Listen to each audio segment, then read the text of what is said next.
things like that. So I know it doesn't sound sexy and there's no secret sauce to it, but you just literally watch the damn news, like listen to what people are asking for, and then just follow up with that, right? So, but there's a psychological piece to it. So I'll attribute this to Dr. Blair Dunkley. He's the guy who taught me. He's one of my mentors.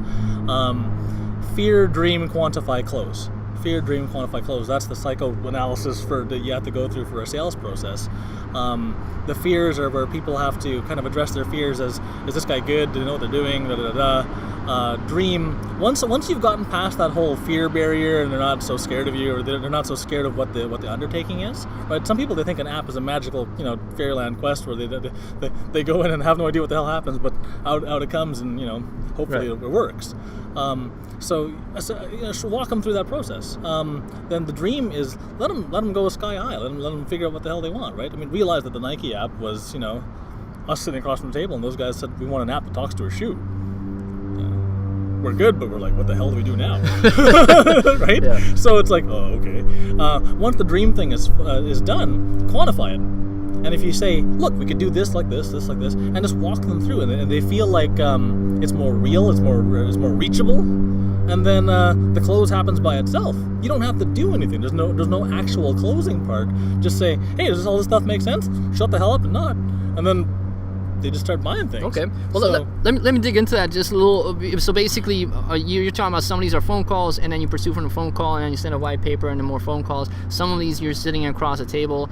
Do you bring out fancy PowerPoint presentations? Do you do anything like flashy in that sense, or do you pretty simply just stick to here's a conversation, here's a contract? What's really? So what the model is we literally give them the free consult. Right? But it's not just a normal consult. Most app companies, when someone says, hey, can you build this app? They go, yes. And then after you leave, they go, what the hell are we supposed to do? Yeah. Right? I don't know how to do this. Do you know how to do this? No. That's the age-old, it's easier to sell it than actually fulfill it. Exactly. So, yeah. Whereas we've done it. Like, we've done 2,500 apps, so it's not like we haven't done this before. Right. What we do is we walk them through a process where it's called a dream call. And it's literally an hour consult with like me or another senior rep who knows what they're doing, both from marketing, both from tech side, and they know their stuff. And it really just helps the client, like, because these guys who are making an app, this is not what they do all day long. They have their core business, this is where they make all their money. They sell food, they sell clothes, they make videos, whatever they do. And the app is supposed to accentuate that and help them make more money.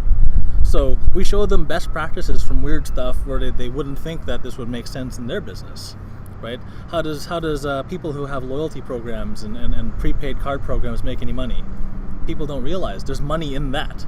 Right? You actually make the money from the money sitting in the bank account doing nothing, earning interest.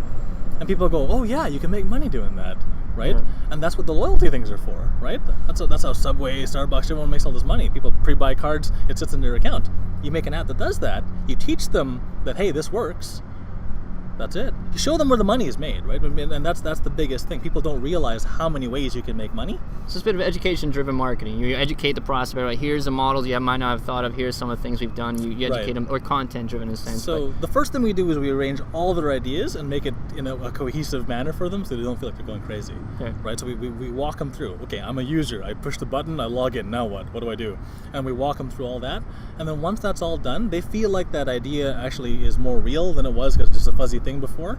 And then once that's all done, we start hammering them with ideas from other sectors, other places where they can make more money where they don't think about, or other ways that they can engage their audience. Like, I'll give you an example. For a radio app we were looking at building, one of the things we wanted to do was build out a clapometer, like one of those things where you can vote for stuff.